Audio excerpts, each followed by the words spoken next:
Hello and welcome to another Purveyor of Light Photoshop quick tip. Today we're going to be doing a Sunday creative edit. Just going to have a little fun here going through some photos and see what we can come up with and make some creative decisions and hopefully come out with something we're proud of. So, all right, let's jump in here. I'm looking at this photo, and the first thing I do with any photo that I'm going to edit is I look at the defects or things that I dislike. And so I'll put a new layer in here, and then I'll just take a brush and I'll show you here. This sky is just bland as it could be. So I am definitely going to be using a sky replacement for this one.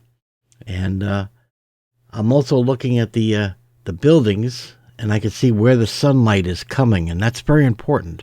If you're going to do a sky replacement, before you do anything, look at the direction at which way the sun is. So the sun is hitting the building in this direction. Okay? So when we do our sky replacement, okay, we have to make sure that our sky is exactly the same way. Okay? So, and let's see, we got nice glass-like water, which is a plus. And in case you didn't recognize this place, this is old Sacramento in California. And it's like a touristy trap going back into the Old West.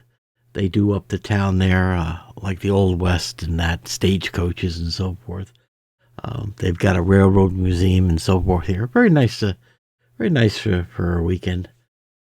Okay, so I'm going to throw away this layer and we're going to get started. All right, so first thing I need to do is I need to replace the sky. And if you've been watching my channel for any amount of time, you know that I preach. Every time you're out there, get your camera with you and always shoot interesting skies as you're out and about. Okay? Because you can build up a nice library of interesting skies, and you can make boring pictures like this into much more interesting or more dramatic. And I definitely am envisioning seeing this picture being much more dramatic. Okay? I want it to be more interesting than it was on the day. So I'm going to come up to edit, and I'm going to go into sky replacement. And I am going to go through my collection of skies, and what I'm mostly concerned about is the direction of light.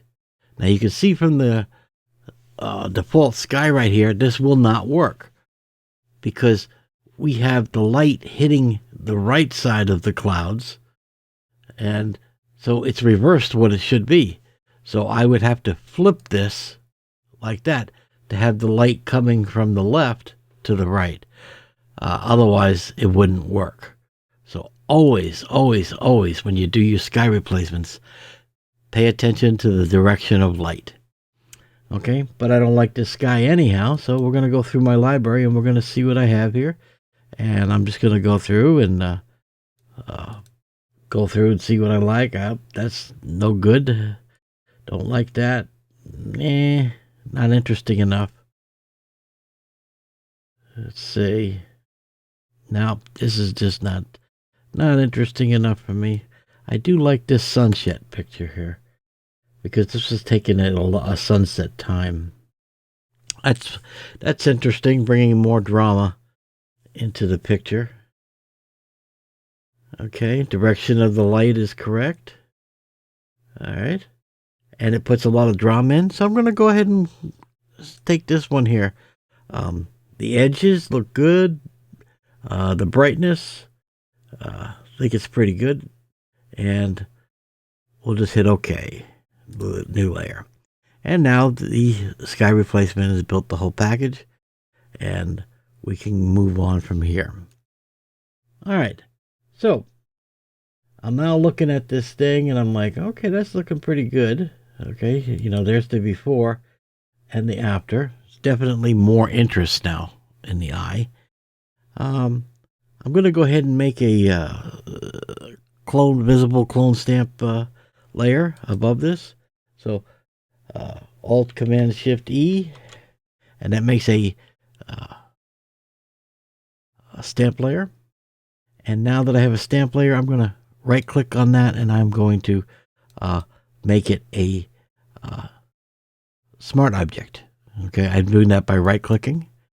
All right, and now we have this as a smart neighbor. That's so we can come back and make changes if we have decisions. And I'm going to go in and I'm going to go up to a filter, and then I'm going to go to camera raw filter. I'm just going to do a little tweaking on the basic adjustments of the photo. And so I'm going to try auto, see how that works out. That's not too bad. I think I'm going to do a little bit of coaxing here. I'm going to take some of the highlights, bring it back, some of the shadows. Okay, I don't want to go too far with the shadows. And I don't want to go too far with the highlights, but I do like that. Okay, and there's the before and the after. That's not bad. Okay, makes it more interesting. Vibrance. I think I'm going to put a little more color in here, boost it up, because there's really not much color in here, but what color is here, I want to have an emphasis on that. And so that's looking pretty good there. So I'm going to hit to say OK on that one. And again, taking the before. Okay, I'm going to turn off the sky replacement, and here's the before and the after with our edits here. And I think that's getting to be much more interesting of a photo. But I'm also looking at, we need a little more color management on this one to congeal the picture together. And I think a color lookup table would probably do just perfect for this one. So I'm going to go up to adjustments. If you want to have your adjustments panel, if you don't have that open, you can go up to window and then select adjustments from there. Or if you don't prefer working from a panel, you can come down from the bottom and you can turn around and do a adjustment by clicking there and then doing the same thing. Okay, so I want to do a color lookup table. So color mixer, color lookup. And that's going to open up the dialog here on that, the property panel. And now I have a choice of the type of lookup I want to use. And I can go through the list, okay? 2 strip, that really desaturates. 3 strip, that really oversaturates things, as you can see here. If I turn that on and off, you can see that's like super saturated, almost like an HDR. And I think I'm going to go with crisp warm, I think. That's really nice. If I take the before and the after, you can see that just takes this to another level, but it is too much. So I'm going to just take the opacity down, and I'm just going to back it off until I get the effect that I'm looking for. And I usually find on the color lookups that in the 30s is usually probably the sweet spot for blending. Let's see. You can see right there that does a beautiful job of congealing the image together. All right. So I think that's pretty good right there. So if I turn around and I do the basic before and after, okay, I can click there. There's our before, and there's our after. I think it's quite a difference. And it wasn't a very involved edit. Actually, pretty simple. We performed a sky replacement. We made a smart object, and we did some basic panel adjustments. Increasing our highlight recovery and our shadow recovery. Did a little tweaking on vibrance, and then we brought everything together using a color lookup table to congeal the photo together, and I think we can call this one done. So it's a nice, quick, simple edit, and I think it's a big improvement from the original photo.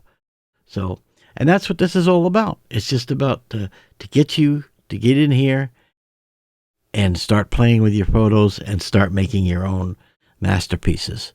Because after all, that's why we shoot photos. We're always trying to make art. Okay, it's not always about being a reporter and trying to say, well, that's exactly the day it was, exactly as it was. We're not newsmen. We're not reporters. We're here for art. That's why we do this photography. We do this because we want to make something that people will look at it and have interest and like in that.